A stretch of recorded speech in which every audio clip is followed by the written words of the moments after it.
As a young citizen of India, armed with technology, knowledge, and love for my nation, with a vision of transforming India into a developed nation, I'm joining Shobhit University. What about you?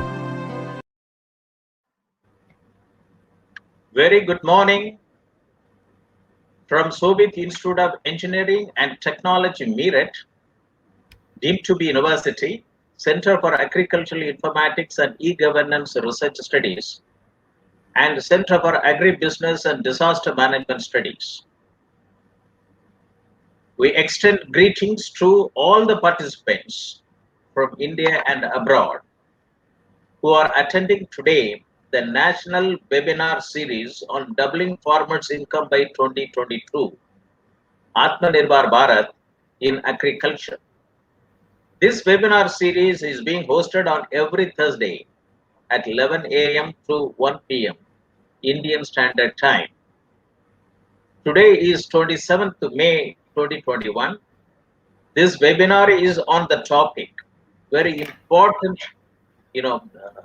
topic, Dairy Informatics Network Value Chain. Dairy Informatics Network Value Chain, a dairy tech startup's perspective for farmer income increase. On behalf of the Honorable Chancellor, Honorable Vice Chancellor, the faculty members of the university, and on my behalf, and as Professor Emeritus and Chairman of the Center of Excellence, Center for Agricultural Informatics and E-Governance Research Studies, and Center for Agribusiness and Disaster Management Studies, welcome our today's guest speaker, Mr. Utkarsh Kapoor. He is the CEO and co-founder Qboid IoTech, Gurugram, state of Haryana, India.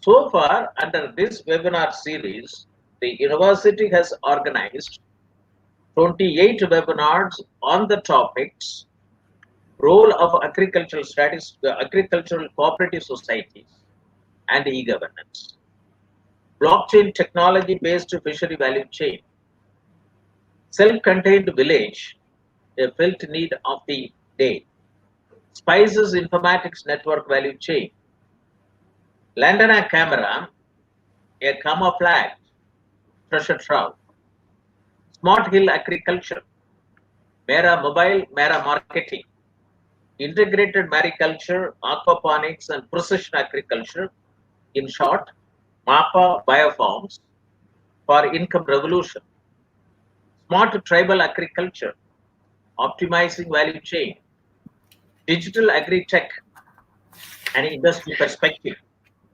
land resources information systems in India present and road ahead, weather decision technologies for increasing farm income, big data and smart farming, sustainable soil and land management for climate smart agriculture, understanding market dynamics for increasing farm income, role of technologies in mitigating crop risk, how to generate additional profit via simple, attractive approaches in farm produce, adoption of flexi rubber check dam technology, potential benefit for farmers in rainfed and coastal agro ecosystems, realizing the economic benefits of agroforestry, Octosol, organic humic solutions for increasing crop yields and quality while increasing farm income and improving soil health, closing the nutrient loops, phosphorus management in protein farming, artificial intelligence enabled pest management technology for agricultural crop protection without pesticide, empowering farmers through extension and knowledge management, role of mass media, poultry monitoring, smart poultry monitoring solutions, agrobiodiversity, intellectual property laws, agriculture and farmers' welfare, and insight into the issues for Indians' agrarian economy, manufacture and application of biochar for increased soil fertility and crop productivity. Sustainable integration of livestock with agriculture for farm income increase. Role of geographical indications on improving farmers' income. Lessons from Asia Pacific region. Today is the 29th edition of this national webinar series, which will be addressed by Mr. Utkarsh Kapoor, Dairy Informatics Network Value Chain, a dairy tech startup perspective for farmers' income increase. Agriculture sector is the foundation of the Indian economy. It employs more than 50% of India's workforce and contributes about 17 to 18% of its GDP. At present, agricultural livelihoods are being severely impacted worldwide over as a result of anthropogenic global warming and climate change. Many national level programs like Digital India, Make in India, Skill India, Startup India, and Smart India have faced operational difficulties for its impacted farm level and farmer level, so that too at small and marginal farmers. Farmer needs timely, location-specific, and personalized information for effective control on their production, risk, and then market their produce to identified market opportunities. Let us look into the reforms towards digitalization of agricultural systems.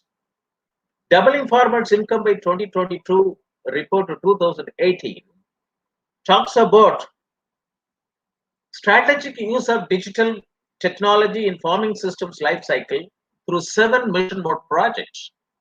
Out of these 7, 2 are very important with respect to today's talk. One is digitalized agricultural value system. Today we are talking about is that dairy informatics network value chain. And third is that digitalized farm health management system for reduction of farmers' loss, integrated farm health management, farmer health, plant health, animal health, soil health, water health, and fish health. And smart rainfall farming, smart irrigated farming, and smarter tribal farming. These are all very important when you get into dairy farming. That is very important.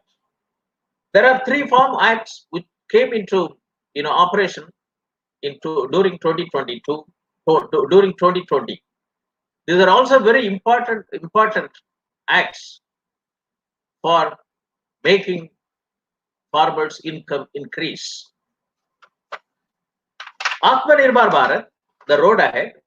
It is the vision of Prime Minister of India, Narendra Modi, based on 5 I's: intent, inclusion, investment, infrastructure, and innovation, and based on 5 pillars: economy, infrastructure, systems, vibrant demography, and demand.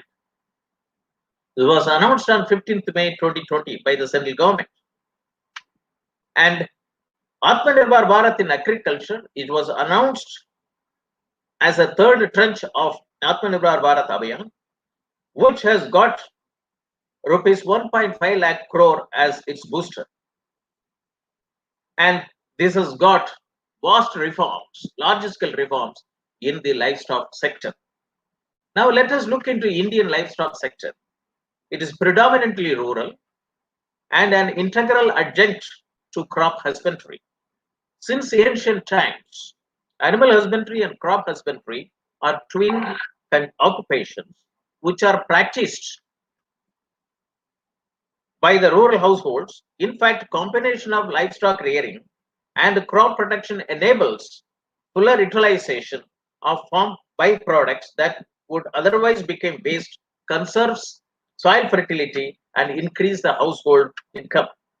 It provides productive employment, especially self-employment, and the most valuable supplementary income to the vast majority of rural households using common property resources, majority of whom are small and marginal farmers and landless laborers. Livestock are a new renewable natural resource, but livestock production requires natural resources such as land, feed, and water. Indian dairy sector, studies have shown that dairy enterprises, as against crops in rural areas, have gave large profit margin in marginal small and medium holdings. I proposed the following informatics network in the livestock sector to improve productivity and production in my lecture delivered in the conference organized by the Veterinary Council of India in 2000, namely Dairy Informatics, National Milk and Milk Products Information System, Dairy Education Network, and the Dairy Production System Network. Now it is 2021. We are talking about Dairy Informatics Network value chain. According to the Agricultural Skill Council of India, on Labor Market Information System report, India requires about 6 lakhs dairy personnel, diploma holder in milk procurement. It is available in their website. Dairy was one of the best options to assure both income and employment for the rural families during the COVID-19 pandemic situation. Through proper governance, we could assure profitability, technology, social status, and sustainability for farmers. Low investment, daily return, assured price and market, influence of organized cooperative sector, scope of horizontal and vertical integration, assure nutritional security in rural household, suitable job opportunities for marginal farmers, agricultural laborers, etc., and women empowerment. Strength of Indian dairy sector was explained as follows. World's highest milk powder, higher milk producer, world's highest milk producer, highest cattle population, highest biodiversity of dairy animals, 27% of agriculture GDP, largest single crop, 29% of the milk marketed by dairy cooperative, cattle the major asset of the landless people in India, integral part of agricultural sector, empowerment of rural people, and lion's share of profit to the producers. Anand model was the best in the world, and there are about 1.5 lakh primary dairy cooperative societies, covering about 163 lakh dairy farmers families throughout India. Advocated formation of dairy net, networking dairy cooperatives on the model, and dairy farmer produce organizations, unorganized dairy sector, which constitutes about 65%, and about 1 lakh crore economy estimated in the unorganized dairy sector. Proceedings of the international webinar on post-COVID-19, doubling farmers' income by 2022, role of agricultural cooperatives and e-governance, held on 18th August 2020 organized by the Shobhit University Meerut, has got the following recommendations. Doubling farmers' income could be achieved through systemic integration of related allied activities, according to one of the speakers, Mr. M. Prakash, who is the Joint Director, Dairy Department, Government of Kerala. Future planning for digital ecosystems in dairy sector includes governance, digital dairy farm, digital dairy plant, digital dairy cooperatives, and remote data collection through tablet and mobile. Mr. Prakash concluded in his talk by advocating emerging technologies such as artificial intelligence, big data analytics, blockchain technology, and Internet of Things in the dairy sector. I also would like to quote that Mr. Balasubramaniam Iyer, Regional Director Asia Pacific of International Cooperative Alliance, he also one of the guest speakers. He talked about on the title Doubling Farmers' Income, Exploring Pathways for Cooperatives. And he began his address by raising the question, why double? Why not quadruple farmers' income? By quoting the Amul, the brand synonymous with cooperatives in India. He quoted, according to Mr. R.S. Sodhi, Managing Director of GCMF, that is Gujarat Cooperative Milk Marketing Federation, who said in 2017 effectively shows an increase of fourfold in dairy farmers' income over the last 7 years, which demonstrates the efficacy of Amul model is exceeding the national goal of doubling farmers' income in 6 years. He says that the dairy farmers' income over the last 7 years shows the increase of fourfold. He said it in 2017. Now, during it will exceed the national goal of doubling farmers' income in another 6 years. Mr. Iyer said that this is a real example of a cooperative model in India that demonstrates that not only doubles but quadruple farmers' income.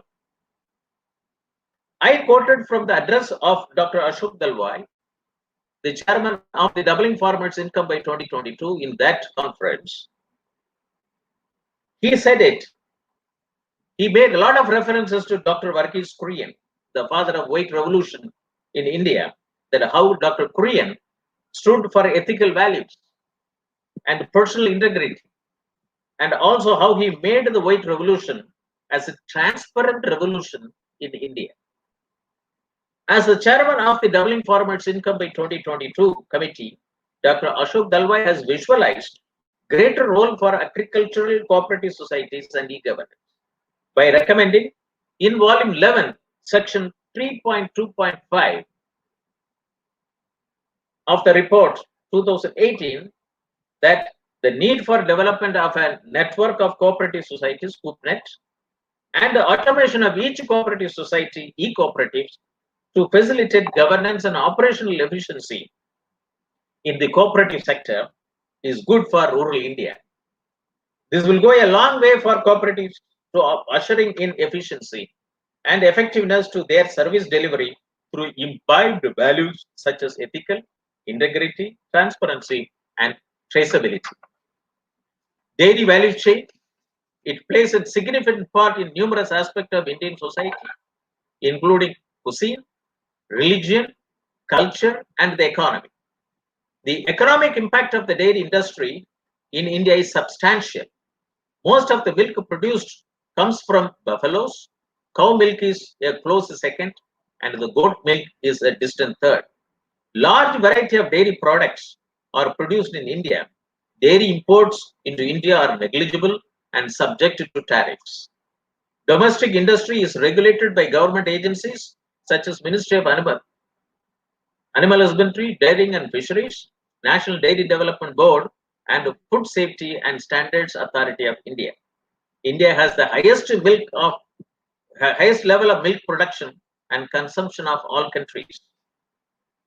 It is a known fact that over the last 55 years or so, Indian dairy industry has progressed from a situation of scarcity to one of plenty. Dairy farmers today are better informed about the technologies and economics of efficient milk production. Even landless and marginal farmers now own highly productive cows and buffaloes in many areas in India. Dairy is one of the biggest agribusiness in India and a significant contributor to Indian economy. Dairy cooperatives are giving a fresh lease of life to farmers in drought-prone areas. Milk plays a part in Ayurveda, a form of alternative medicine practiced in India. Ayurveda recommends daily consumption of milk because of its good digestive and sedative properties. When it comes to agricultural value chain that can simultaneously deliver on multiple development goals, few agri products can rival dairy, which improves farmers' livelihoods, creates jobs, supports agricultural industrialization and commercialization, and enhance nutrition for the masses. The fundamental challenge in dairy is maintaining quality and quantity within a diversified supply base. Within a diversified supply base. As a perishable, dairy requires more complex supply chain operations and logistics to ensure freshness, and safety and purity. The main areas that will be the focus for investment in dairy sector are as follows: upstream supply management, milk processing opportunities, downstream supply management. Very three important areas. It needs investment which can generate large scale employment opportunities. Given the complex nature of dairy value chain, vertically integrated companies can play a critical role in economic development by creating jobs and enhancing farmers' livelihood, as well as by improving nutrition for a growing, increasingly urban populations. Indian dairy sector remains strong and steady. 6 major milk producing states are Uttar Pradesh, Rajasthan, Madhya Pradesh, Andhra Pradesh, Gujarat, and Punjab. Together, they accounted for 60% of the total milk production in Indian fiscal year 2018-2019. Indian government has rolled out a program to maintain milk quality in order to secure food safety at the farm and village level. The scheme is called Strengthening Infrastructure for Quality and Clean Milk Production. There is a great opportunity for the state governments to promote dairy businesses in those districts where milk production and milk availability are less than the national average. They can facilitate the promotion of cooperative model in these regions to channelize and formalize milk production procurement, which will help millions of people to be gainfully employed. They can channelize funds from different central government schemes like Dairy Entrepreneurship Development Scheme, National Program for Dairy Development, and Dairy Processing and Infrastructure Development Fund. To quote, Samunati, an NGO, intervenes in dairy value chain through their model called AMLA, aggregation, market linkages, and advisor model. Farmers and dairy animals have reaped a lot of benefits from the automation of dairy farming. Technology plays a vital role in farming. The following 8 technologies are creating opportunities within the dairy industry for increased efficiency, profitability, and production. The connectivity of these technologies is made possible through the Internet of Things IoT. The technologies are sensors, including wearable sensors, artificial intelligence, robots, 3D printing, augmented reality, virtual reality, blockchain, drones, Internet of Things. Dairy Informatics Network Value Chain talks about digital technology in dairy sector and operationalization of 7 mission mode projects of doubling farmers' income by 2022 in dairy sector. Let us now turn to the address by Mr. Utkarsh Kapoor, CEO and co-founder Qboid IoTech, on the topic Dairy Informatics Network Value Chain, a dairy tech startup perspective for farmers in coming days. Today's topic will motivate and galvanize the participants watching our telecast through facebook.com/Shobhit University India or youtube.com/Shobhit University for establishing dairy tech startups. More than 6,500 dairy tech startups, one per block, or even about 2.25 lakh dairy startups, one per each Gram Panchayat. In his talk, Mr. Utkarsh Kapoor will talk about as to how they use Industry 4.0 technology right at the grassroots level to ensure supply chain transparency, financial inclusion of farmers, and the right produce to the end consumer, and how it helps the farmers to increase their income. Let me invite Mr. Utkarsh Kapoor, our guest speaker, to address the participants. Before that, let me introduce our guest speaker.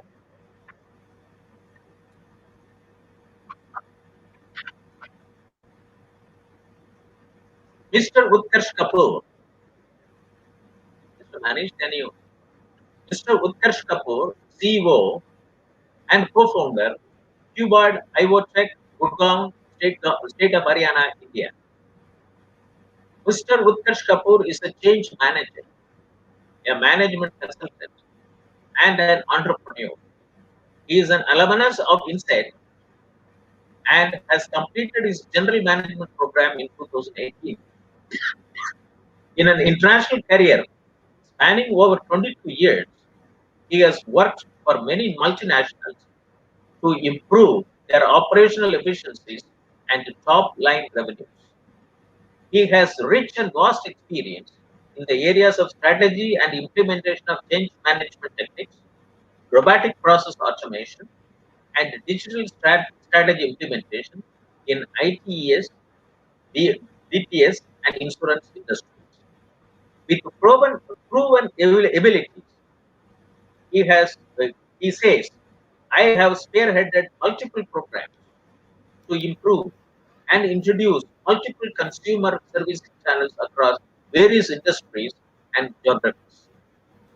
He is a certified Lean Six Sigma Master Black Belt and a certified manager for quality organizational excellence from ASQ, in addition to being a certified Scrum product owner.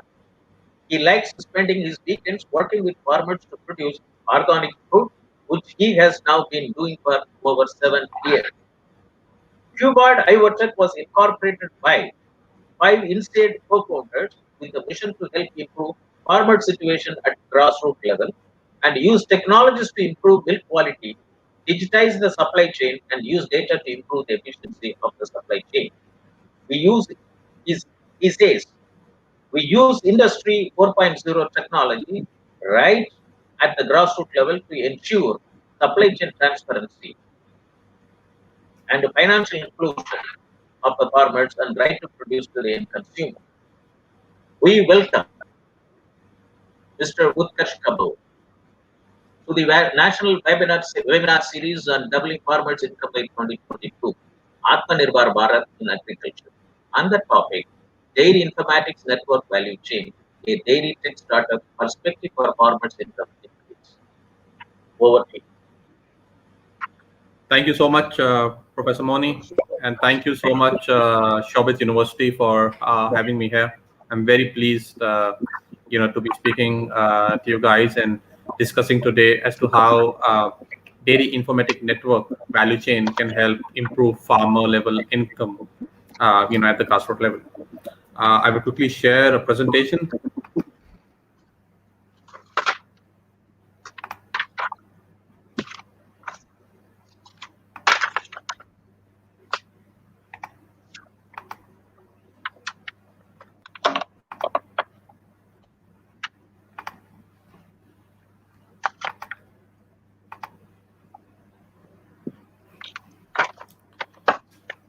All right. So, Professor Moni has already introduced me and introduced Qboid. But, just to give a little bit more about, who we are and what we do. So we are a technology company, and, we are helping the dairy industry to leverage and build intelligent and connected supply chains. Can you hide the button at the bottom? Okay, thank you. So we are a technology company, and we are helping the dairy industry to build in intelligent and connected supply chains right from the first mile, that is right at the village level, right at the grassroots level. And the 3 main pillars on which we work are monitor, analyze, and prosper. So what we do is we monitor at the grassroots level. When the milk comes into our collection center, we use IoT technologies and sensors to monitor what is each farmer pouring into a collection center. We also do herd management for the farmer to ensure that he gets the best yield out of his animal and the best quality, and we check for any adulteration in the milk, and that too at the grassroots level. All this data that we collect, we do a lot of artificial intelligence and machine learning, and it is one of the best use cases of artificial intelligence that is within the machine that we have.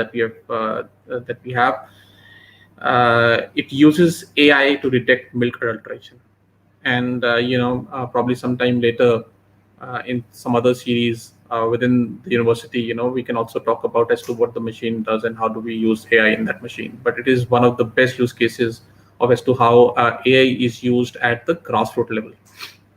A lot of big data analytics from it that we get that helps improve operational efficiencies of dairies, and how financial situations of farmers can be improved.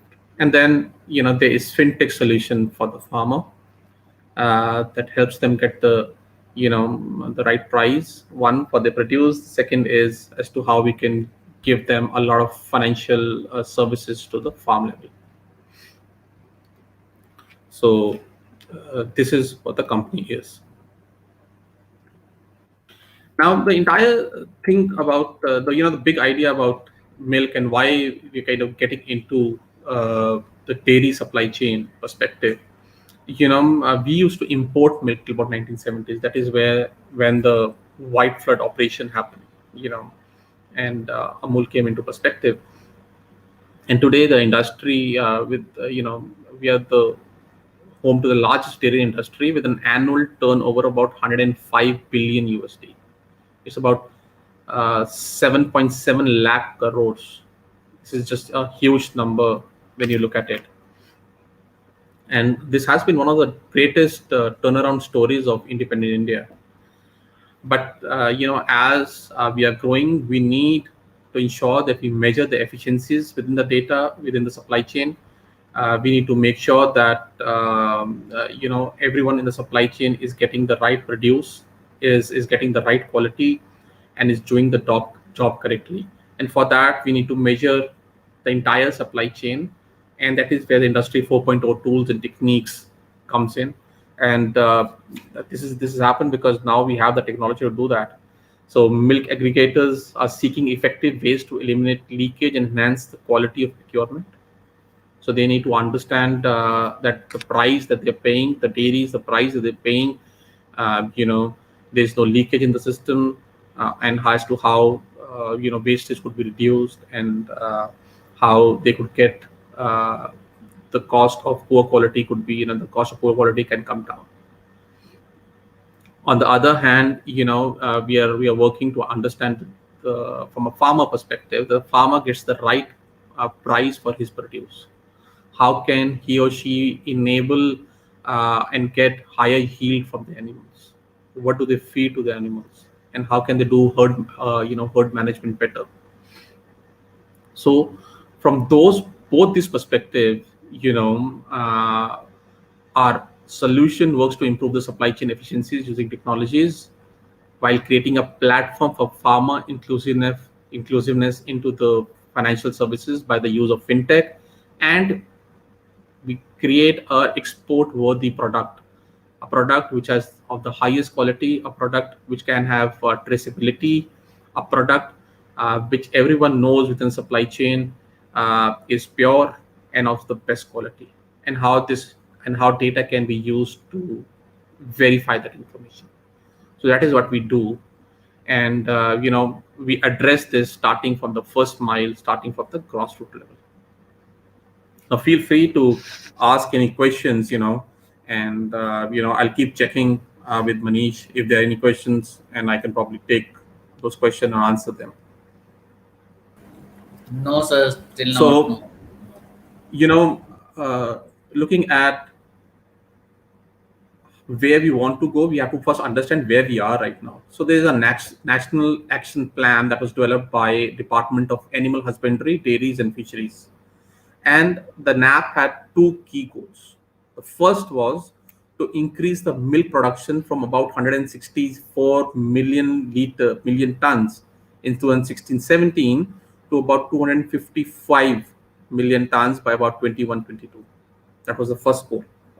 And I think in 2019-20, we did close to about 200 million tons. So we're kind of reaching near to this number, which is very good. And to endeavor double farmers' income at the farm level by 21-22. These were two main key goals of this NAP. So what does the current numbers look like? We are about 70 million rural household engaged in dairy. That is just a huge number. It contributes to about 26% of total income in case of poorest households, and 12% in overall rural income. So a substantial portion comes from dairy, depending upon the financial position of the farmer. We have about 210 dairy cooperative milk unions and 5 major producer companies in India, covering close to about 1.86 lakhs of villages. Again, a massive number. And for this, to ensure all of this is working fine, we need a connected supply chain. The milk expenditure within the total GDP of a household, it's about 20% of food expenditure, sorry, not the total GDP, but the food expenditure of a household is about 20% in urban and about 19% of the rural population. So, there's hardly any difference out there, which is a good thing. And you'll understand, you'll see the numbers forward and see as to, what that means. And then currently an average producer, that means an average farmer pours about 2.8 liters of milk per day and earns a gross income of about 85 rupees. Now, out of these 85 rupees, the net profit is only 20 to 30% of this total sales price, which comes around to be 516 rupees per month for a farmer. About 70% of the expenditure goes in maintaining the milking animal or the vaccinations or the feed and all that. So about only 30% of the total sale price is as net income. Okay. So, we as India has produced about 198 million tons of milk into the 1920. Out of this, 95 million tons was consumed by the producers. That means the farmers who kind of milk the animal, they use about 48% of the milk for self-consumption. The surplus milk is sold in the production areas. 103 million tons was sold in the production areas. Now, out of this 103 million tons, about 40% comes within the organized sector and 60% is unorganized sector. So that means all the dudwalas and everything. And when a farmer sells milk directly to a mithai shop and all that comes under an organized sector. Organized sector is all the cooperatives and private dairies, come under the organized sector. So Amul is there, Ananda is there, Gyan is there, Country Delight. All of them are organized sector. So in between the cooperatives and organized sector, it's almost like a 50-50% kind of weightage out there. About 21 million tons is cooperatives right now, and about 20 million tons is the private dairies. Now, some of this information is as old as about 2016-17, 2015-16, and some of them is recent, like 2019-20. So that is how the India milk production is broken up into. And with this, as to how the milk situation looks like in India, there are certain challenges when we're looking at as to how we can help improve farmers' income at the farm level. Now, for these challenges to happen, we need to understand the challenges of the dairy industry and the farmer challenges. Now, both of them go hand in hand. So if you have to solve for farmer challenges, we have to look at what are the challenges of the industry, and then how can we mitigate those challenges and help farmers, to help improve their farming. So India is very different when it comes to the supply chain of milk from the rest of the world. So there are, huge number of farmers, and they have very small milk, milk animals with them. So about at each farmer level, they'll have probably 2 to 3 animals, and they'll produce 10 to 12 liters, 15 liters of milk, per day. And that milk is then broken down into this kind of a segregation. Almost half of the milk that produced is self-consumed, and then the half of that milk comes in the market to be sold. So when we kind of looking at as to how we can help improve the efficiencies, the price of a farmer, we have to understand the dairy challenges. So, for the dairy, that we can divide them into 2 subsections. One is inefficiencies, and other is the static data and capacity. when you look at inefficiencies within the dairy industry, we are looking at loss of quality and value, we are looking at adulteration, and we are looking at supply chain leakages. So how the industry is set up is we will have a federation or a dairy, at a state level. Then these dairies would have milk unions at district level. Each of the milk unions would have multiple, chilling centers under them, and then each chilling center would have, hundreds of collection centers or a number of collection centers under them, and at each collection center there would be about 70 to 100 farmers who would come in morning, evening, and sell milk. So this is like a hub and a spoke model. Now, in the current system as to how this runs is that when a farmer comes in and posts the milk at a collection center, at the collection center level, there is a composition testing that is done, which is what is the fat, what is the SNF, and a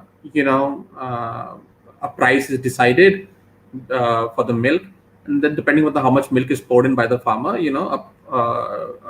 a receipt is given to him that today you have poured in milk, let us say, for about 100 rupees, 200 rupees, from that perspective.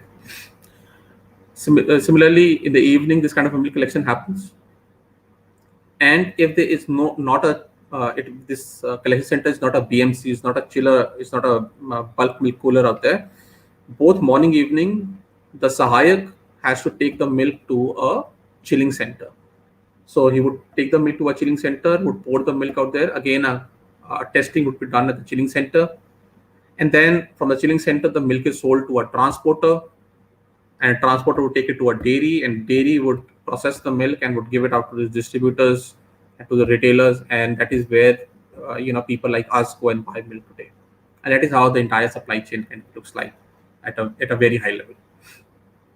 So the inefficiencies are at every change of hand, there could be a loss of value or loss of quality. Now, because of the cold chain system within the country, if the milk doesn't reaches, is not cooled, let us say below 4 degrees in about 3 to 4 hours, within 3 to 4 hours of extracting of the milk, then there's a high possibility of the milk getting soiled.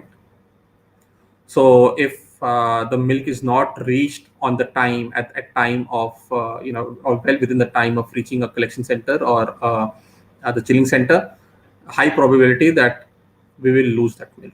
The quality of the milk will be poor, it cannot be used, but we have to pay for that milk because the farmers already poured the milk for us. So it's more like a reactive situation right now.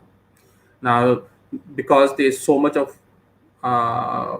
passing of milk from one point to another, there could be cases of milk adulteration at anywhere between the supply chain. And third is the supply chain leakages. There are losses that are happening, supply chain issues which cause the supply chain not to function properly. There could be quality issues, there could be value issues. So all of these issues are today are there, and then there is no data about them as to where it happened, how it happened, and how this can be fixed. These are all like special causes of variation, and they are dealt with when a particular incident happens. Then it is looked into and said as to how this could be taken care of. The second is obviously a static data, then opacity, and so if we have data, then this is broken data or delayed data. It is not real-time data. Data is not shared, on real-time basis with the concerned party. Farmer level data is kept at a collection center and probably is not transferred forward, at a dairy level as to how the milk is being transported from the collection center to a BMC or to a dairy. No one knows about that. And as to how what is the quality of the milk, all of that data is broken today or is delayed. It kind of comes to you after 2 days, 3 days, and by then there's no meaning of this data. The second is the farmer level income data does not reaches the dairy. It stays with the collection center, and the dairy cannot reimburse the farmers directly. So that is also a data that is a broken data or delayed data, and that leads to delay in the payments also to a farmer. So a farmer would get the payment of the milk, in 3 tranches.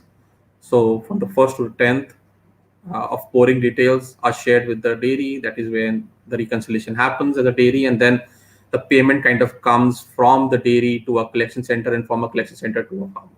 So it takes about 12 to 15 days to kind of get the first tranche of the data, for that. Then there's middlemen profiting, a lot of middlemen, and a lot of the profits are made by the middlemen rather than, reaching the farmer directly.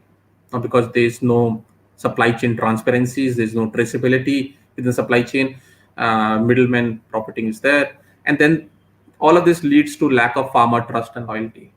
So when you look at dairy, dairy has built in, let us say, a dairy plant has been put up to process 6 lakh liters of milk. A lot of capital expenditure has gone into it. Now, to ensure that they get the maximum out of this expenditure, they need to have 6 lakh liters of milk every day to process it. Now, if the farmers don't trust the dairy, do not trust the supply chain, do not trust, uh, the first point of contact, which is at a collection center, if they are not getting the right price for their produce, they'll stop pouring milk within that collection center. And all of that would mean that less milk is reaching to a dairy. And the operational efficiencies of the dairies would go down. So these are the dairy challenges, the dairy industry challenges today. When you look at farmer challenges, then it is challenges related to the herd of the farmer. So inventory in the breed, how many cows, buffaloes do I need to keep? What is the breed of these animals that I should have so that I can get the maximum out of it? So there's, at a farmer level, there are herd challenges of inventory and breed. What feed do I give them? And what kind of veterinary services do I have? If the animal falls sick, who do I call? And what is the cost of the veterinary services? This is a very big challenge. Then human capacity is there. So the technical know-how of the farmer about the dairy. See, dairy per se is at many levels for the rural India, which there are about 70 million rural household that are engaged in dairy. And when we look at as to would all of them have the same amount of knowledge, of upkeeping an animal, that is not true. It is a source of regular income for them, because when they do cultivation, that is seasonal income, and in between they use dairy to supplement the daily need of the money. So they need to have technical knowledge as to what kind of feed they need to give to the animal so that the yield and the quality of milk kind of improves, and that knowledge is not there today. Then the other challenge is entrepreneurship at a farmer level. Can he or she have, if they have 2 animals right now, 2 milking animals, can they increase this to what, 5? Can they take that kind of risk? So a lot of knowledge is required for that. And then they don't have a way as to how to gain that knowledge. And third is the managerial capacity. Now, this is both at the entrepreneurship level and then also at a cooperative level, the society level. So how is the cooperative society being managed? Because it is a group of farmers who form a cooperative society, and then they select a president or a sahayak out there, and he'll manage it. So do they have enough managerial capacity out there to ensure that the milk collection is happening clearly? So that is one. These are challenges at a human capacity level. On a credit level, there's delayed payment because of the current supply chain. There's delayed payments. There's limited organized finance. So not too much finance or too many options right now in the industry to provide that, or they don't have access to that organized finance. And there is a high ROI. So the rate of interest is very high when they take finance from an unorganized sector, and that is also true.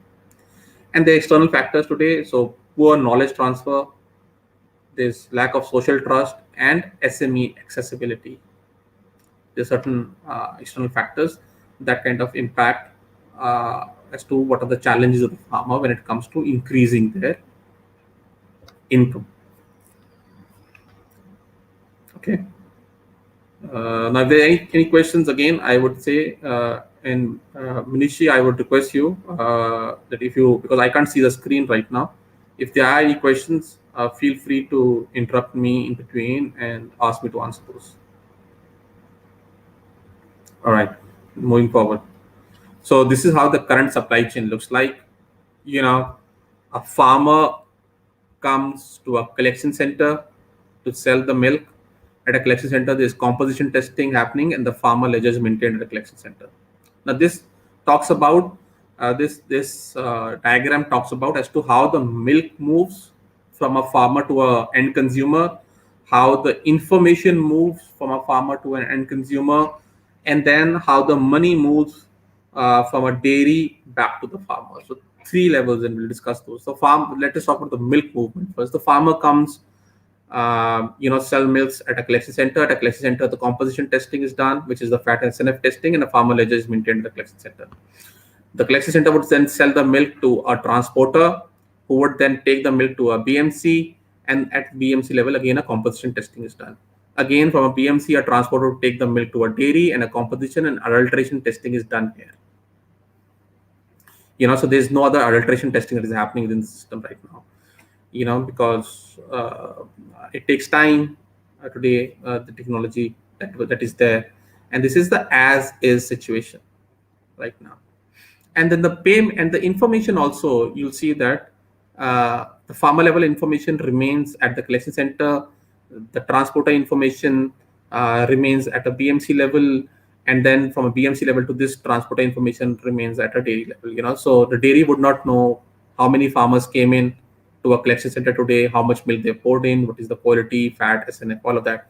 Now, if this information also has to travel, this would travel 2 days down the line, 3 days down the line. And by then this information, you can't do much about this information. You can't take any corrective actions, because then this is like looking in the past and analyzing the past data. You can't do any predictive modeling on that data, or immediate corrective actions cannot be taken. Predictive modeling can be done, but immediate action items cannot be taken. And then when the payment is disbursed, it goes to a BMC. The BMC would then disperse the payment to collection centers. The collection center would then disperse the payments to farmers. So that is how the today's situation looks like. Now, when we are saying that we have to move forward and improve farmers' income, so the current scenarios, we learned that our net take home of farmer was 516 rupees. Now, if you have to say that, if you have to move forward and from 516 rupees to go as high as about 1700 rupees a month of net income by 2023-24, what all do we need to do? So for that to happen, we need to make sure that the milk production improves from about 155 million tons in 2015-16 to about 290 million tons by 23-24, a very substantial jump. So last numbers that we know of about 1920 are about 198 million tons. So about almost 90 million tons, more. The milk animal per farmer, who's pouring milk in a cooperative society, they are about 1.15 milk animal per farmer in 2015-16. That has to go up to about 1.45 by 23-24. On a private sector perspective, farmers who are pouring milk to a private sector, they have about 2.5 milking animals in 2015-16, and that number has to go up to 3 in about 2023-24. So there's a typo out there, so read it as 2023-24. So that has to go up out there. The other is how much of the milk yield per animal has to improve. So from a cooperative society, an animal today gives about 4.76 liters per day of milk, 15-16 numbers. That has to improve to about 10.5 liters per day by 23-24. So we have to improve the milking animals, and we have to improve the yield of the animal, and how much of milk should be poured in. And a private sector, it is 6.59 liters per day today, and that has to go up to 9.62 liters per day.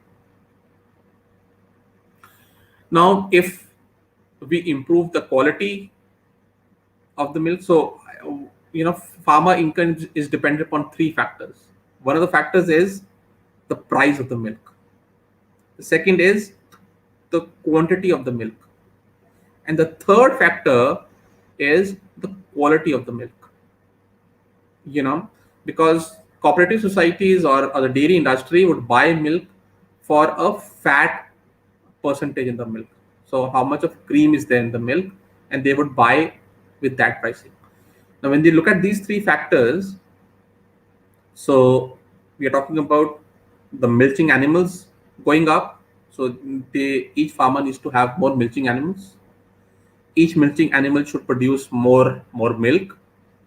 And the third thing which we have to talk about is the quality of the milk. The fat and SNF of the milk also have to go up. And for that, we need to ensure that the farmer gets the right amount of information immediately to him or to her, wherein they can say, okay, I have X breed of an animal. This breed of animal, let us say, I have Thar Parker cow. This cow gives about 4 liters of milk right now. This is the lactation period of the cow. And what feed should I give the cow so that the current fat and SNF of the milk, which is, let us say, 4.5 and 8, goes up to 5 and 8.3. So, in that matrix of the rate chart matrix of fat and SNF, if I move to a higher fat or higher SNF, the price of the milk improves. So how do I do that? So that needs to be done. Procurement prices are projected to grow from 43 rupees per liter in 21-22 to about 47.5 by 23-24.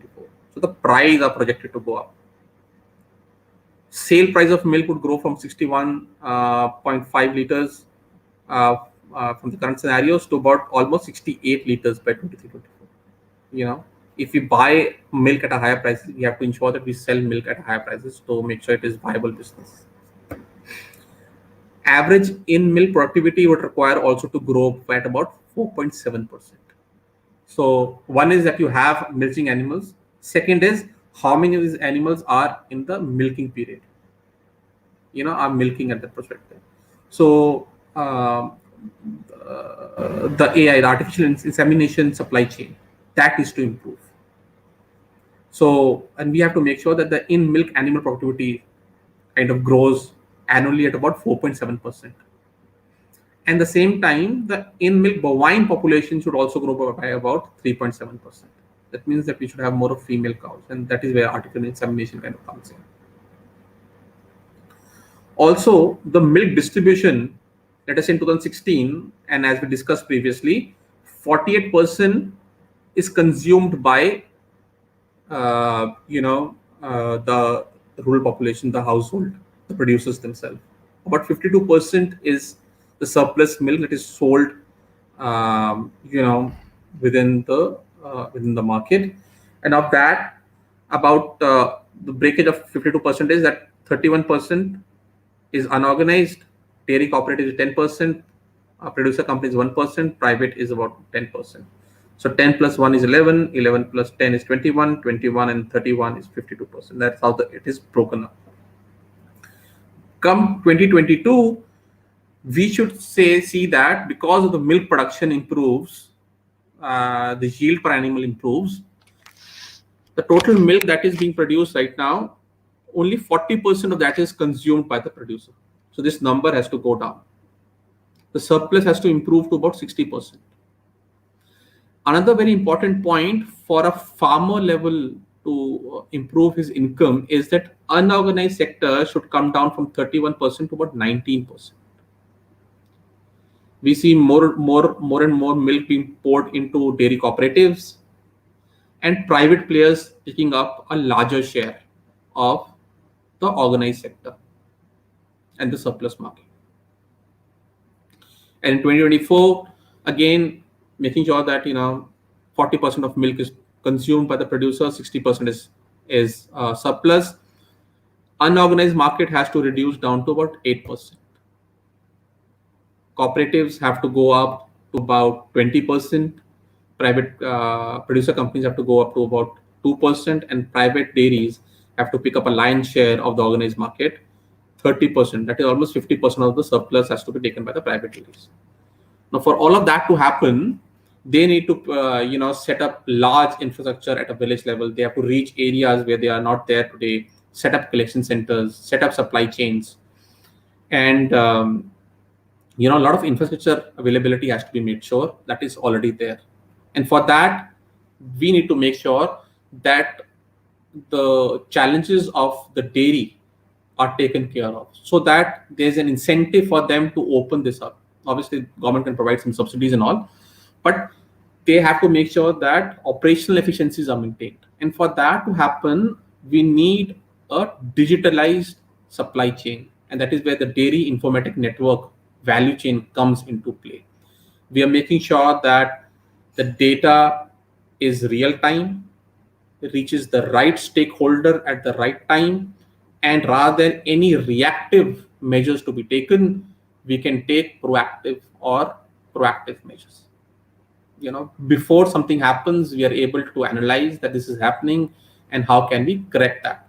So we need that kind of a platform. We need that kind of a digitization. We need someone to help us there, and that is where we come in.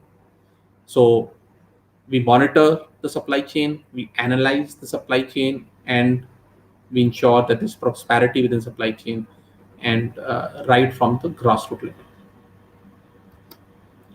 So what is our solution?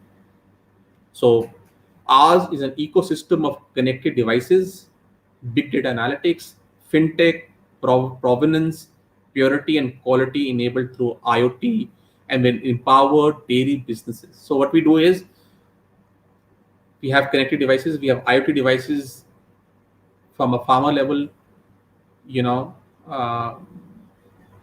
a collection center level, to a BMC level. And if there's transportation of milk is happening, we have connected devices within the transporter. Then at the BMC level, we have IoT devices. As the milk is getting transported from BMC to a dairy, we have connected devices within that transport. And then from a BMC to the dairy, we have the connected devices out there. And then from a dairy to a distributor, or distributor to a consumer, all of those are connected through our ecosystem. And we are getting real-time data beamed onto the cloud and real-time analytics happening. So collect real-time data from a farmer to our end consumer through IoT-enabled connected devices throughout the supply chain.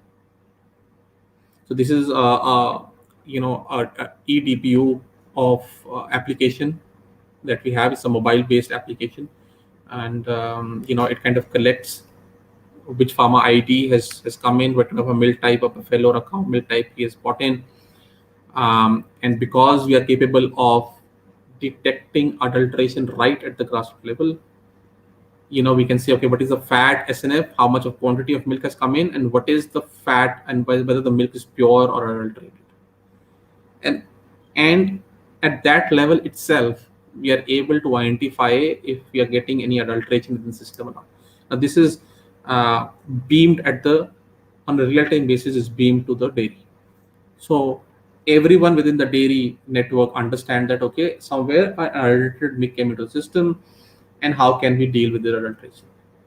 So the milk has to be, dealt with as per the laid norms, and we understand where it came in and what was the adulteration of that. So we check for adulteration and composition with a single input at a collection center and throughout the supply chain. These machines are installed throughout the supply chain at a collection center level, at the BMC level, at dairy level, and we are managing it as the milk moves from one location to another. This is an integrated mobile software, and it will record the quality of the milk and the quantity of the milk, and then how much of price needs to be paid to the producer. So it kind of records that. And we can do a lot of big data analytics to better manage, dairy operations.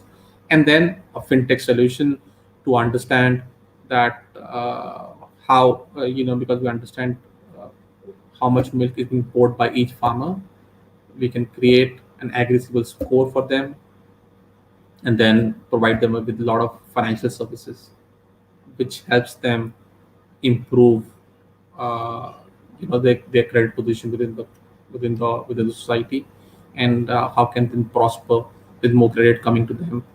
And we know that this credit is based on productivity.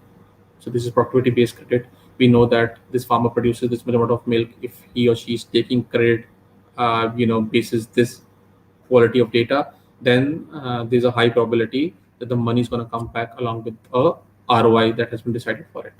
So access to a lot of organized credit from that perspective for the society, and this helps in improving the farmers' income. So again, a solution, a pictorial diagram of the solution that we have. So farmer level, we have the blockchain solution, the fintech solution up there. When they come to a collection center, there's IoT enabledness. At a collection center, we can check for adulteration checks.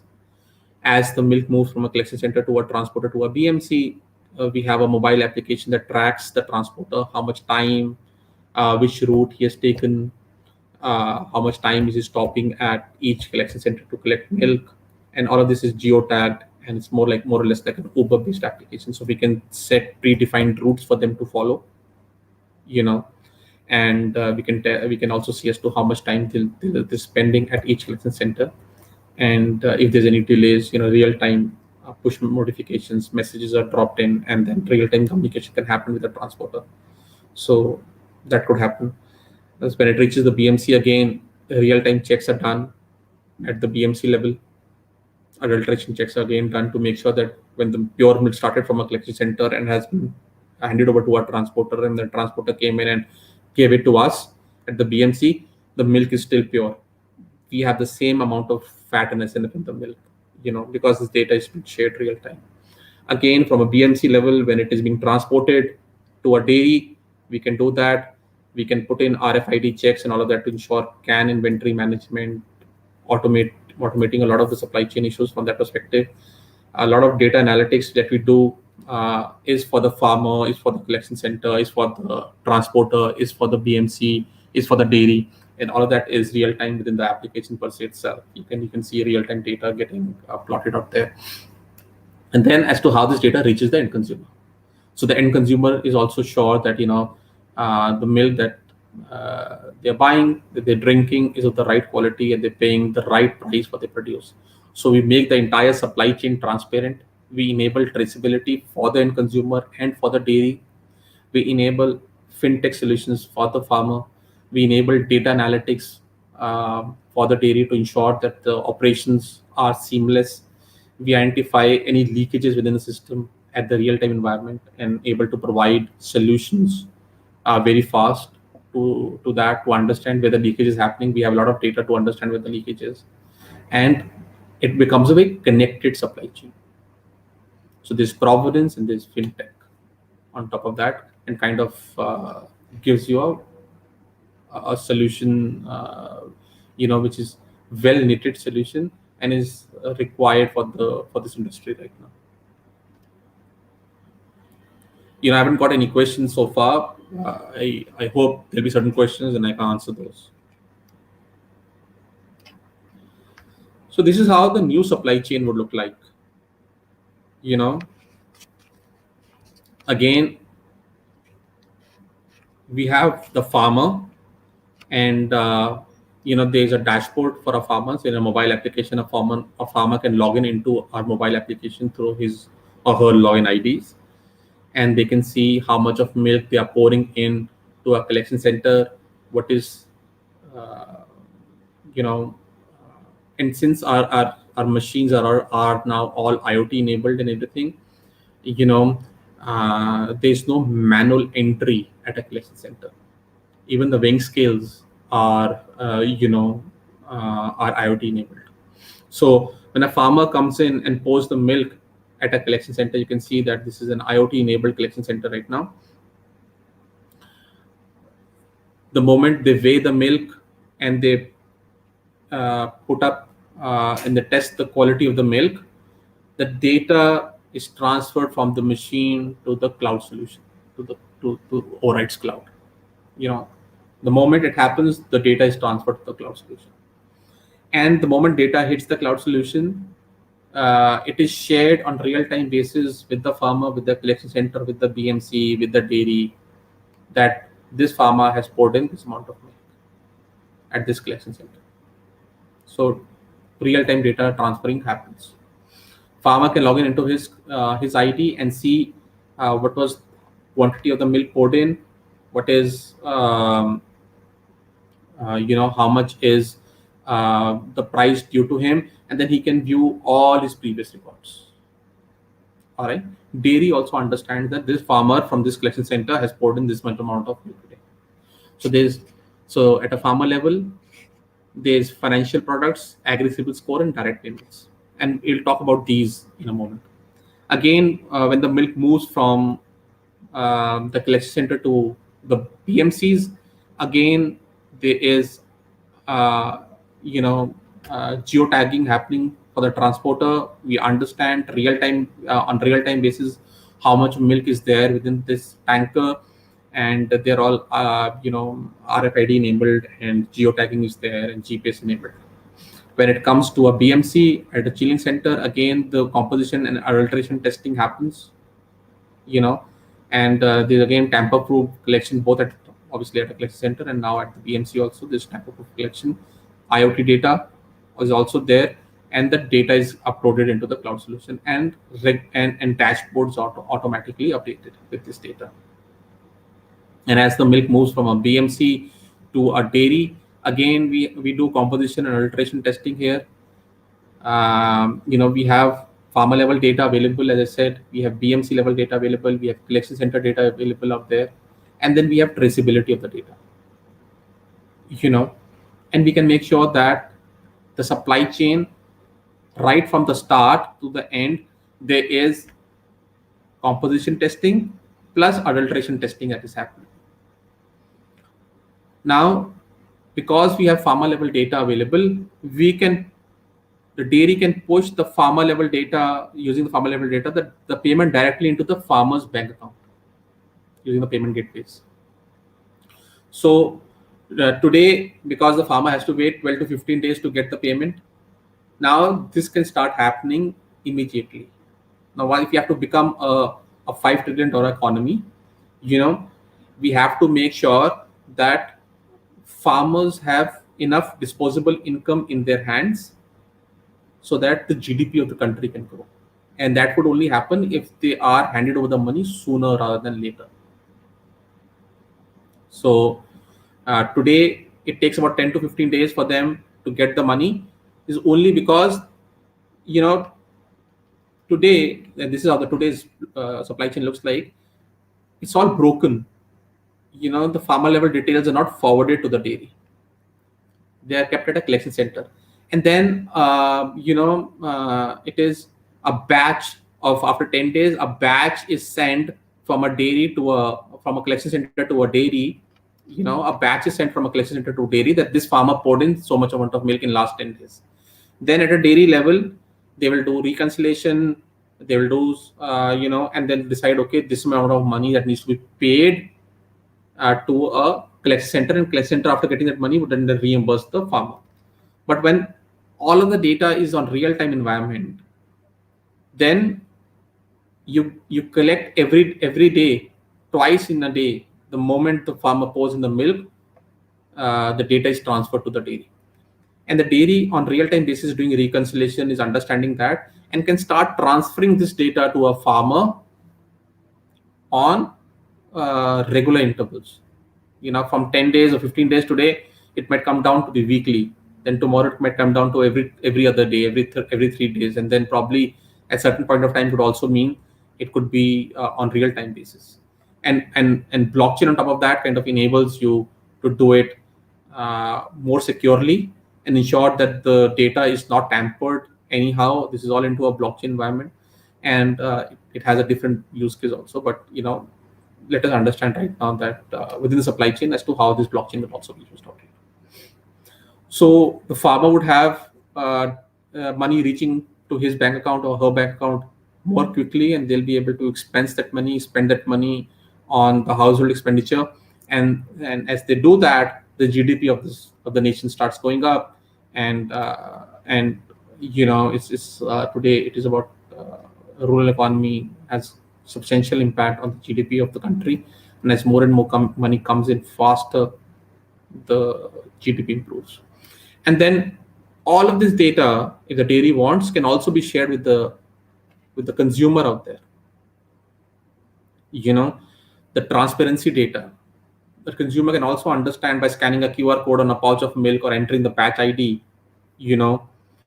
or that is there in the pouch of milk, as to when the milk was collected, from, if not at what collection center, then at least from a dairy or from which district. What all adulteration tests were done on it, how the milk moved from into the BMC, and then from the BMC to a dairy. What is the freshness indication of the milk? What is the nutritional value of the milk? It just makes the entire supply chain that much more transparent also for a end consumer. And then when that happens, there is loyalty towards the dairy. Consumer would buy more and more products because they understand as to how products are being made today. And the more information we provide about the supply chain to end consumer, the more consumer becomes loyal towards that industry, towards that company. So the solution goes the entire way in doing so. Okay. Again, I'm asking if there are any questions. Feel free to ask them, please. The question Mr. Manish will display it automatically. All right, fine. Then, Professor Moni also talked about e-collection center. And this is some of the screenshots of the e-collection centers that we have. Once we set up our solution at a dairy level, so each farmer is given a QR code, and because there is now, as you see, tamper-proof collection, so there's no manual data entry required now to be done. So each farmer would have a QR code. From a collection center perspective, the sire could scan the QR code, and then the farmer name or the farmer ID would come in. They would weigh the milk, and the amount of milk would be entered into the DPU or the eDPU. Then they would test the milk, and then after testing the milk composition and adulteration parameters would come in. And the moment they save it, the data is transferred to the cloud server immediately. And from the cloud server, you can see, as to how the real-time dashboard looks like. This is a Sahayak level dashboard. They can see that if they were expecting 1200 liters of milk, about 440 liters have come in so far. This is the amount of milk they have purchased today. This is the average fat and SNF of the milk. And if there are 57 farmers enrolled in that collection center, 21 farmers have come in and poured the milk so far. And these are farmer level details for that matter. So you can change the dates from here. You can see whether this is a morning shift or evening shift, and you can also do it on a milk type. Whether this is cow milk, buffalo milk, or mixed milk. So real-time dashboards happening. This is a similar dashboard is also there at a farmer level. A farmer can also see that, and a similar dashboard at a BMC level, and then a similar dashboard at a dairy level. So a collection center would see farmer level details out there. A MCC or a milk chilling center would see collection center details like this. A dairy would see, how many chilling centers details like this, all the chilling centers. And the beauty is that once you click on a farmer, like right now, like on this app, you click on the farmer records would open up. So you can see the entire history of the farmer. Similarly, when you click on at MCC, you're clicking onto our VLC level, then you can see all the farmers under the VLC. and can do all the analytics out there. Similarly, at a dairy level, you can go down from a dairy level. You can go down and see which farmer is pouring how much amount of milk, just following the hierarchy of this. Similarly, we have, the transporter milk details, so which all position they have to take, which is the route they have to take, where all do they have to stop, and how much milk they have to collect from it. So this is, a dairy level dashboard. Then you have a consumer level dashboard, which is more or less like when you order something on Amazon. It tells you that you've ordered this, your order is getting packed, it is getting shipped, it has reached your city, now it is being delivered to you and you received it. So it kind of shows you that kind of a dashboard. Similarly, you can talk about milk. That milk is collected at the collection center, it is packed at the dairy, it is out of the dairy, it is being delivered, and milk has been delivered to you. In addition to this, you can also see what all what was the nutrition value to the milk, what was the the freshness indicator of the milk, how many adulteration checks were done. A consumer can see all of that. So as to how we're making the entire supply chain transparent, one is starting of the supply chain where the farmer comes in, and second is at the end of the supply chain that the consumer also buys it. So we ensure that more and more consumers are buying the product, and more farmers are pouring the milk into the same collection center. So that means that if more and more farmers are putting in milk, they're earning more. If more and more milk is getting poured in, that means the dairy is doing well, its operational efficiencies are going up. And as more and more consumers are buying the dairy's product, the top line revenue of the company also improves. So it's a very closed loop of the entire supply chain. And these are some of the business analytics that we do as to how they look like. You can see trends of volumes. You can see bubble charts of farmers out there. Each bubble chart, the bigger the bubble chart, it shows that the higher volume is being produced, is being poured in by the farmer. This is red, green, and blue means that red means that it has a lower fatness in it. A green means that there is a medium fatness in it, and blue means that you have higher fatness in it. The farmer who's pouring in large amount of milk, probably let us say this farmer for cow has lower fatness in it. This farmer, on the other hand, this small blue dot that you see up there is pouring in again a very high fatness in milk, but the quantity of the milk is low. The quality of the milk is very high, the quantity is low. So now how can data help this farmer to produce high quality of milk and higher quantity of milk, which is required? Now, when looking at this data, you can see that, okay, who's putting in more milk, who's putting in less milk. Now, because you also have herd level information, you can analyze all that information, and which farmers are pouring in medium milk and all of that. You can really understand from that perspective. So the SNF of the milk is high, but the fat content is, let us say, 4.5, 4.6 of this farmer. So how can you improve his fat content? So the moment he goes up the fat content, he's getting more price for his milk. So all of that can be looked at, from the data. Then this shows about how's the trending of fat and SNFP over last 15-20 days. And we can draw outliers. We can do control limits of this. And this chart tells you, okay, what is the adulteration levels coming in? What kind of adulteration has been used? How much water, how much caustic soda, how much of salt detergent being used out there. So real-time dashboards becoming available to you. Now, once we have this information, obviously the fintech kind of kicks in.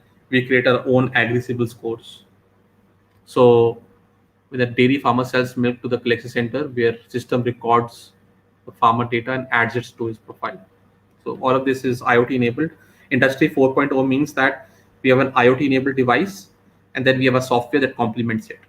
And within the software, we can do a lot of analytics and to help improve the supply chain perspective. That is what Industry 4.0 means. It's a combination of the hardware and the software as to how they work in tandem and improve the collection.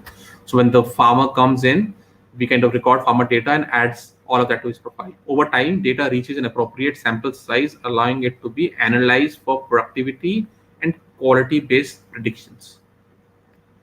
Then the data is compared with other farmer profiles on various parameters to recognize patterns and generate ratings. So, we have his milk data now. We also need some of his other parameters to create a CIBIL score and kind of combine hands with other companies who are doing so.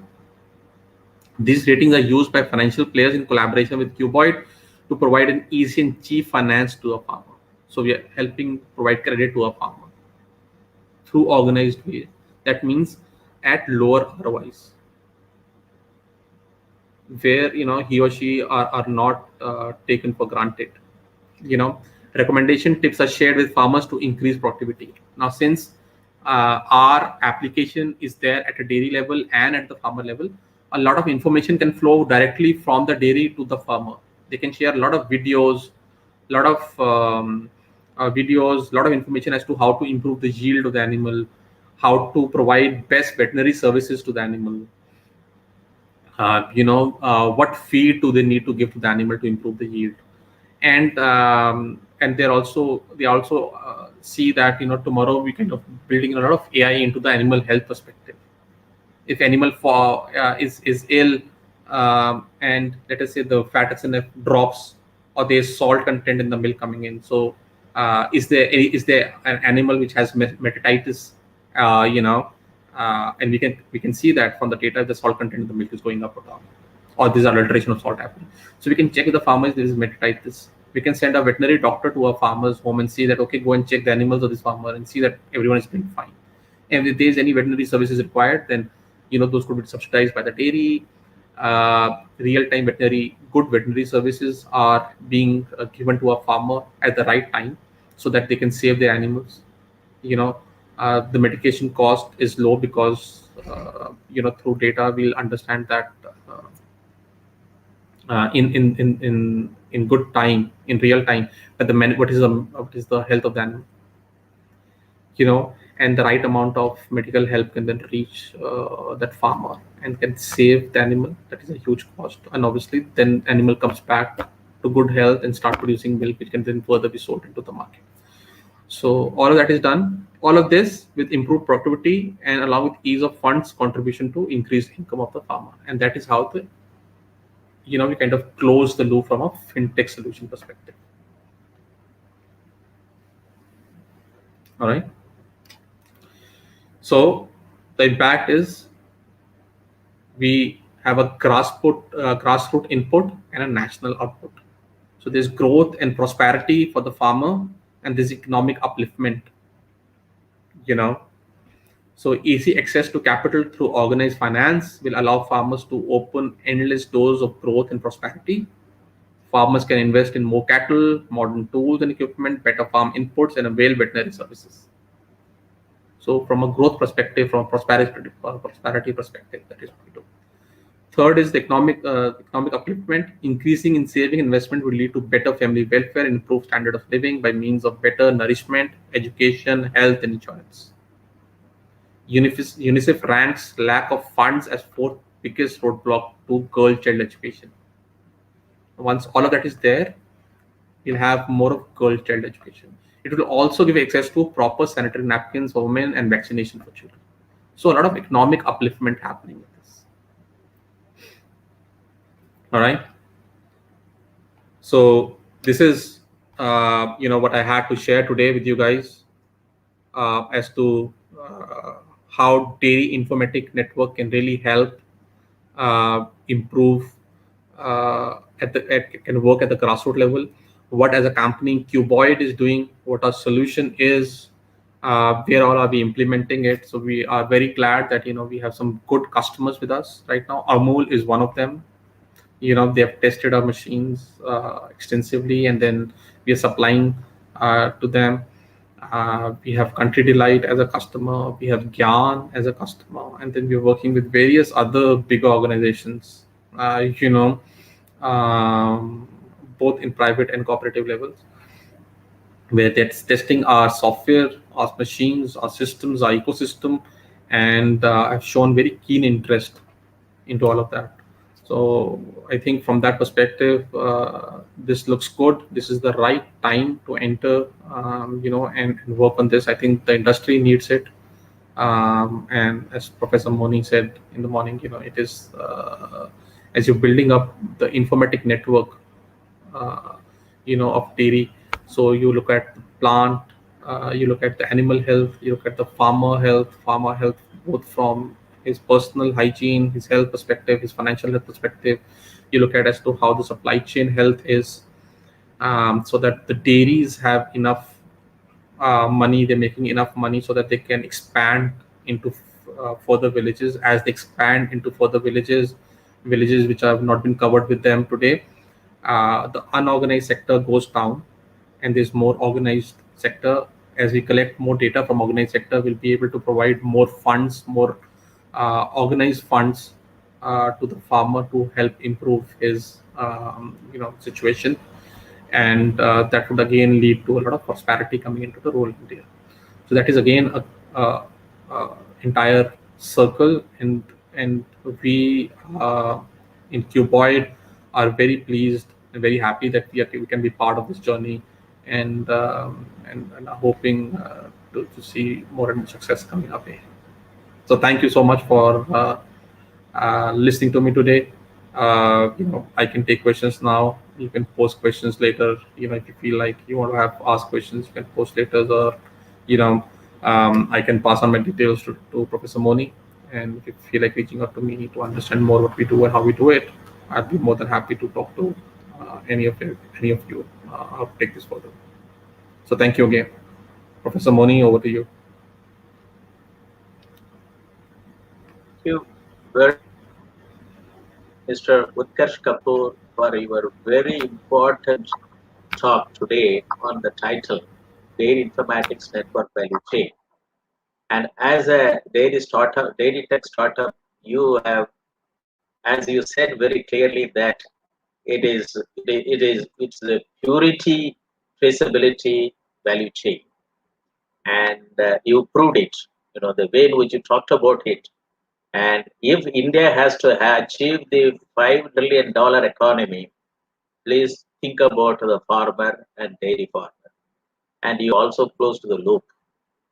So thank you very much. And it's a very important topic which you talked about it. And we will post to your PowerPoint presentation along with the video to all the viewers.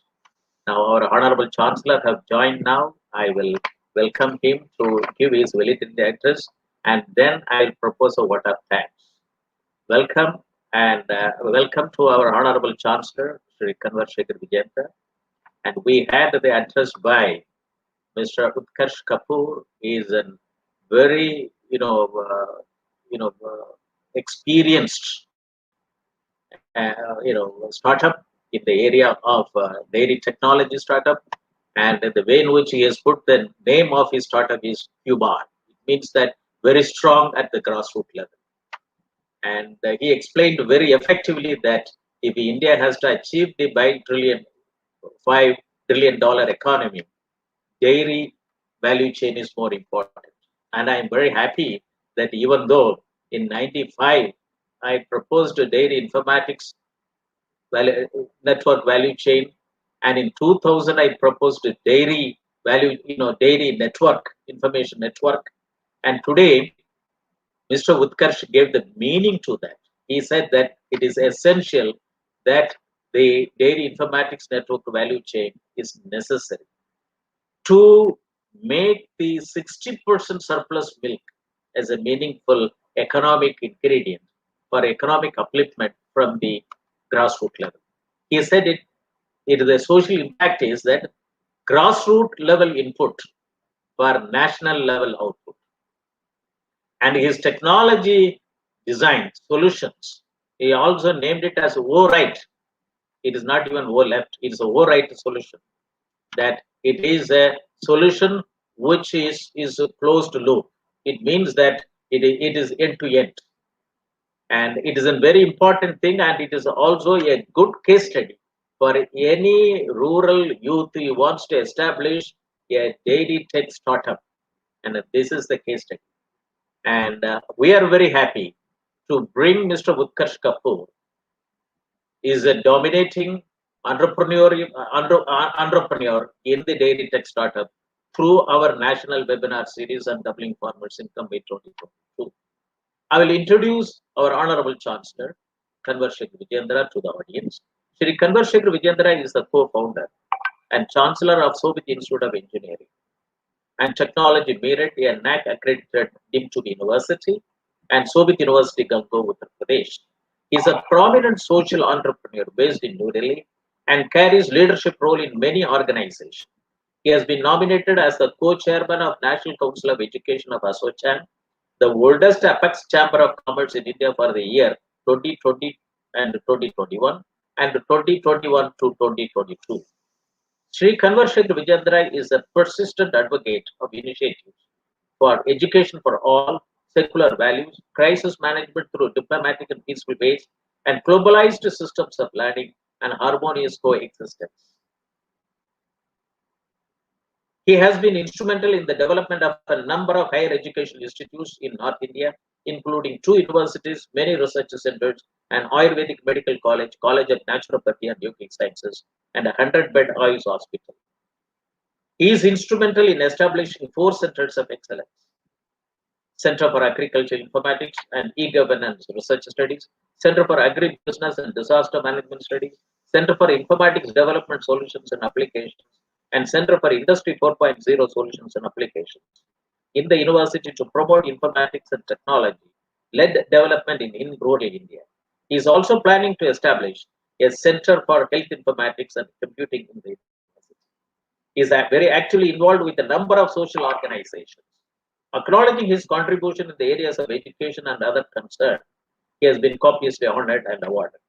He traveled widely in India and abroad to the countries like USA, UK, Germany, Australia, Russia, China, South Korea, Vietnam, Mongolia, United Arab Emirates, Mauritius, Rwanda, Uganda, and Croatia, etc., to participate in various professional, social, and educational activities. Shri Kunwar Vijendra is a passionate Gandhian, avid reader, keen learner, social worker, occasional poet, and a dreamer. We welcome our Honorable Chancellor to this national webinar series on doubling farmers' income in 2022 to give his valedictory address. Over to the Honorable Chancellor. Thank you very much, Professor Moni. It's indeed a pleasure to be a part of this wonderful webinar series. And as I was looking into the details, it is already 28 webinars have been conducted under this particular effort. Congratulations to you and your team behind this initiative. This national webinar series, Doubling Farmers' Income by 2022.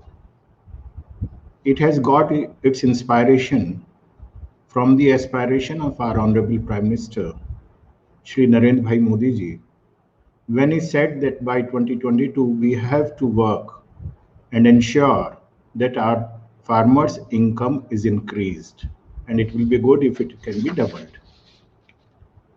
Everybody in political scenario, in bureaucratic scenario, in social system, even the farmers, they were not understanding that what he is talking about.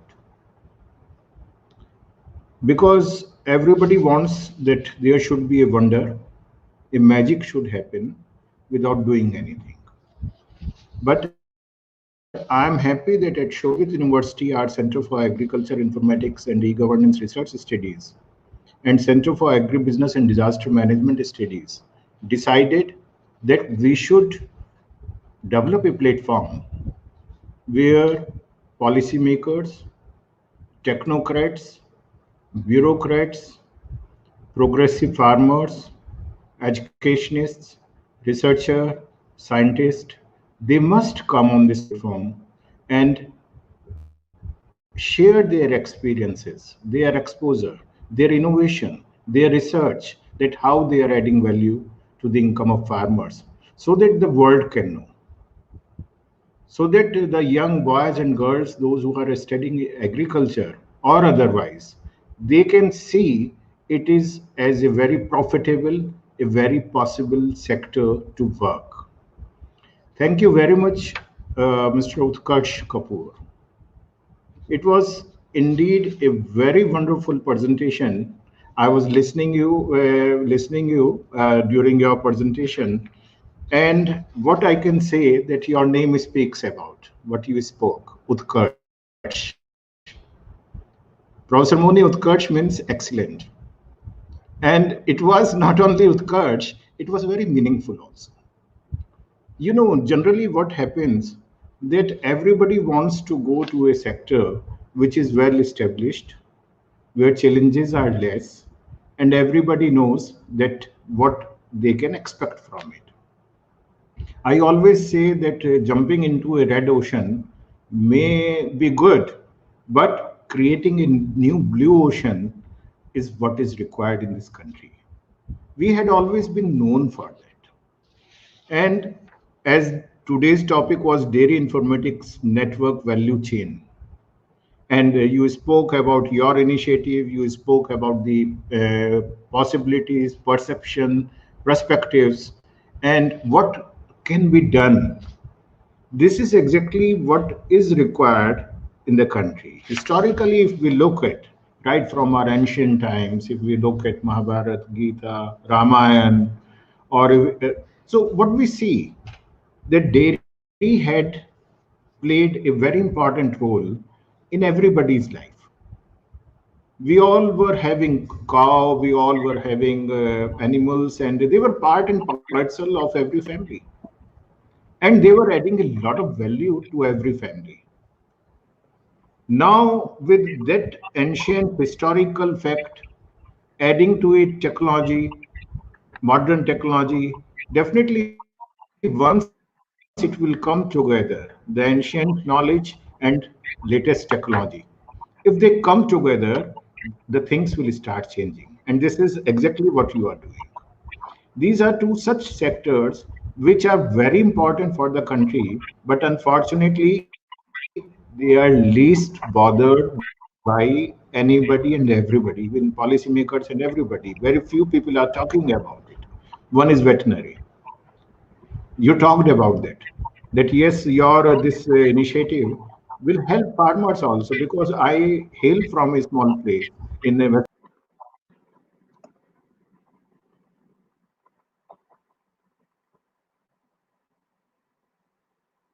You'll join.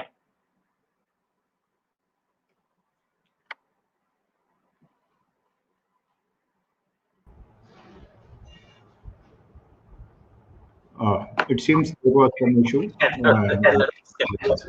Okay, Yeah. please. So as I was mentioning that I hail from a small place of Western Uttar Pradesh, and I have seen the pain of the people around. There may be a veterinary hospital, but nobody is there. Thousands and thousands of farmers, they do not know where to take their people around, what to do.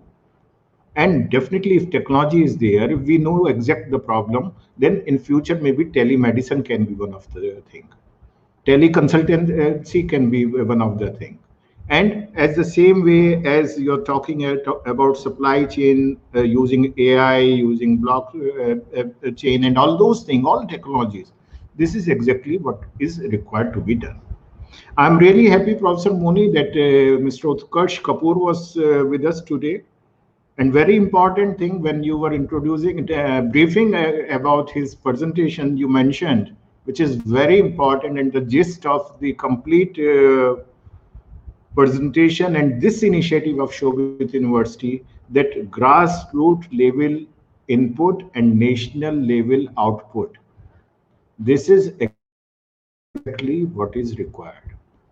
What is happening otherwise, that national level input is happening of all data, of information, technology, but at grassroots level, output is not going. And this is exactly what you are doing. You are connecting these two words, जो हम अक्सर कहते हैं कि एक भारत है, एक India है, आप उन दोनों को कनेक्ट कर रहे हैं. And this connection will bring prosperity. This connection will increase the income of the farmers for sure. My request to all the audience, especially young boys and girls are students, agriculture students, young people, those who are thinking about having a startup. Talk to Mr. Kapoor and discuss with him. Look into his presentation again and again and see that how it is possible and what wonderful thing he has started doing it. And Mr. Utkarsh Kapoor, I will like that if you could develop. I do not know you love teaching or not, but I know you love doing experimentation. But if you could develop a small micro certificate on your experiences, maybe 4 hours, 5 hours discussion, a talk, where you can share that what I am doing and how you can do it. Okay. A startup initiative type. So that's wonderful. Sure, we can totally look into this. Yes, Professor Moni, please look into this possibility and on university platform if such thing can happen. Because at the end of the day, we have to see that how the new knowledge which has been created is transferred to the people around, how it motivates others to use that knowledge, how that application of that knowledge happens not only at one place but at different part of the country. So thank you very much, Mr. Utkarsh. Thank you, Professor Moni. It was indeed a pleasure for me to join you people today. And please continue with your great work, what you are doing. Let our grassroots level improvise, improve. Let us put an impact on the living of our farmers. Let us improve it. This is what our country needs. This is what this university aspires, and you are doing it. Thank you very much. Namaste. Address and also minds for thinking. And as you rightly said it, that our intention is that uh, Center for Agriculture Informatics and E-Governance Research Studies and Center for Agribusiness and Disaster Management Studies, and also with the Center for Industry 4.0 Technology Studies and Center for Informatics Development Solutions and Applications. All, they talk which Mr. Utkarsh Kapoor gave it amounts to that to have a certificate program for our rural youths, because he talked from entire value chain, not only technological value chain. In one of the slide, he talked about it, that what is the digital industry, that is the dairy industry challenges.